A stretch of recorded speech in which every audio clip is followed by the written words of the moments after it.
नमस्कार। इस वक्त के बुलेटिन में आप सभी का बहुत स्वागत है। आपके साथ मैं हूं नीतू गौरकिला। फटाफट नजर डालेंगे आज की कुछ खास खबरों पर। लोकसभा चुनाव के मद्देनजर तमाम राजनीतिक पार्टियों की तरफ से चुनावी जनसभाएं चल रही हैं, रैलियां चल रही हैं। इसी कड़ी में देश के प्रधानमंत्री नरेंद्र मोदी आज 2 दिवसीय गुजरात दौरे पर हैं। यहाँ पर वो अलग अलग जगहों पर जनसभाएं करेंगे और लोगों को संबोधित करेंगे।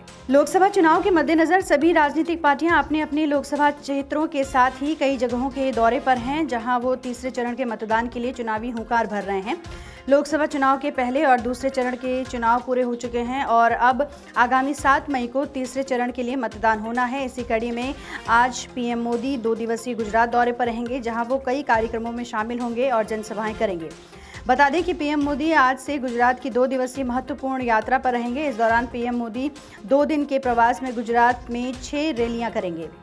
पीएम मोदी 1 मई को डीसा और हिम्मतनगर के साथ बनासकांठा में रैली करेंगे। इसके बाद 2 मई को आणंद और इसके साथ ही अन्य जगहों में जनसभा को संबोधित करेंगे। इसको लेकर तैयारियां पूरी कर ली गई हैं। गौरतलब है कि गुजरात की 26 में से 25 सीटों पर 7 मई को मतदान होना है। बढ़ते आगे, दिल्ली के मुख्यमंत्री अरविंद केजरीवाल को ईडी की तरफ से गिरफ्तार किया गया शराब नीति मामले में और फिलहाल दिल्ली के मुख्यमंत्री अरविंद केजरीवाल गिरफ्तार हैं और जुडिशियल कस्टडी में हैं। इसको लेकर केजरीवाल की तरफ से सुप्रीम कोर्ट में याचिका दायर की गई थी कि उनकी जो गिरफ्तारी और उनको जो रिमांड पर लिया गया है वो अवैध है। इस पर सुप्रीम कोर्ट ने सुनवाई करी और गिरफ्तारी की टाइमिंग को लेकर सवाल ईडी पर किया।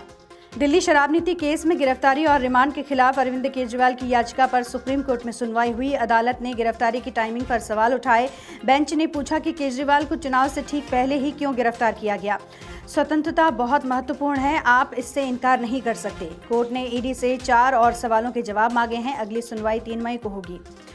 बता दें कि सुप्रीम कोर्ट ने पूछा कि आपको ईडी ने जो नोटिस भेजे आपने उन्हें नज़रअंदाज क्यों किया। ये सवाल केजरीवाल से किया गया सुप्रीम कोर्ट की तरफ से। आप गिरफ्तारी और रिमांड के लिए यहाँ आए, आपने जमानत के लिए ट्रायल कोर्ट क्यों नहीं गए। इस पर केजरीवाल के वकील अभिषेक मनु सिंघवी ने कहा था कि गिरफ्तारी अवैध है इसलिए। बढ़ते हैं आगे, देश की राष्ट्रपति द्रौपदी मुर्मू आज अयोध्या पहुंचेंगी। यहां पर वो रामलला के दर्शन करेंगी। आपको ये भी बता दें कि रामलला के प्राण प्रतिष्ठा के बाद पहली बार द्रौपदी मुर्मू अयोध्या पहुंच रही हैं और भगवान रामलला के दर्शन के लिए। राष्ट्रपति द्रौपदी मुर्मू बुधवार को पहली बार अयोध्या आ रही हैं। रामलला के दर्शन करेंगी, आरती भी करेंगी, साथ ही कुबेर टीला जाकर शिव मंदिर में पूजा भी करेंगी। इसको लेकर अयोध्या का जो मंदिर है रामलला का, वहां पर तमाम तरीके की तैयारियां चल रही हैं और साथ ही साथ मंदिर को एक भव्य रूप से सजाया जा रहा है फूलों के जरिए। राष्ट्रपति द्रौपदी मुर्मू करीब 4 घंटे भगवान राम की नगरी में रहेंगी। ज़्यादातर समय राम मंदिर में उनका व्यतीत होगा। राष्ट्रपति के दौरे के लिए अयोध्या में सुरक्षा के पुख्ता बंदोबस्त किए गए हैं। रामलला के दर्शन के बाद राष्ट्रपति मंदिर परिसर में ही स्थित शिव मंदिर में पूजा भी करेंगी।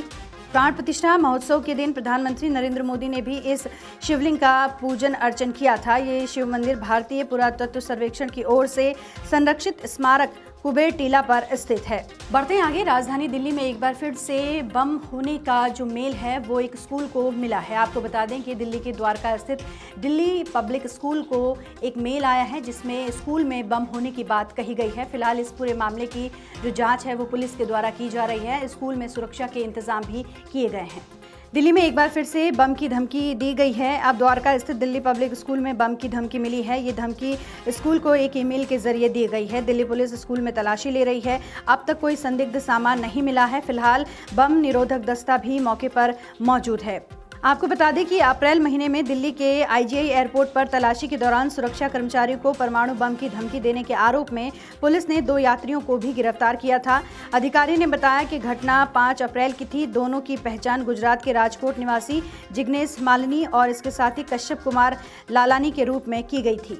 बढ़ते हैं आगे, कोविड के समय 2 वैक्सीन आई थी, एक थी कोविशील्ड और एक थी कोवैक्सीन। लेकिन कोविशील्ड बनाने वाली कंपनी ने इस बात को कबूला है कि जिन लोगों ने कोविशील्ड वैक्सीन लगाई है उन पर हार्ट अटैक का खतरा ज़्यादा बढ़ गया है। खुद कंपनी ने इस बात को कबूला है। हालांकि डॉक्टर भी अब इस पर सर्वे कर रहे हैं। ब्रिटेन की फार्मा कंपनी एस्ट्राजेनेका ने माना कि उनकी कोविड-19 वैक्सीन से हार्ट अटैक और ब्लड क्लॉटिंग हो सकती है। हालांकि ऐसा बहुत रेयर मामलों में होगा। एस्ट्राजेनेका पर आरोप है कि उनकी वैक्सीन से ब्रिटेन में कई लोगों की मौत हो गई, वहीं कई अन्य को गंभीर बीमारियों का सामना करना पड़ रहा है। पीड़ितों ने एस्ट्राजेनेका से करीब 1000 करोड़ का जुर्माना मांगा है। एस्ट्राजेनेका के फॉर्मूले पर ही भारत में सीरम इंस्टीट्यूट ने कोविशील्ड नाम से वैक्सीन बनाई है। ब्रिटिश हाईकोर्ट में जमा किए गए दस्तावेजों में कंपनी ने माना कि उसकी कोरोना वैक्सीन से कुछ मामलों में TTS हो सकता है। इस बीमारी से शरीर में खून के थक्के जम जाते हैं और प्लेटलेट्स भी गिर जाती हैं। तो ये थी वो अहम खबरें जिन पर आज पूरे दिन भर हमारी नज़र बनी रहेगी और इन खबरों से जुड़ी हुई अपडेट भी हम आप तक पहुंचाते रहेंगे।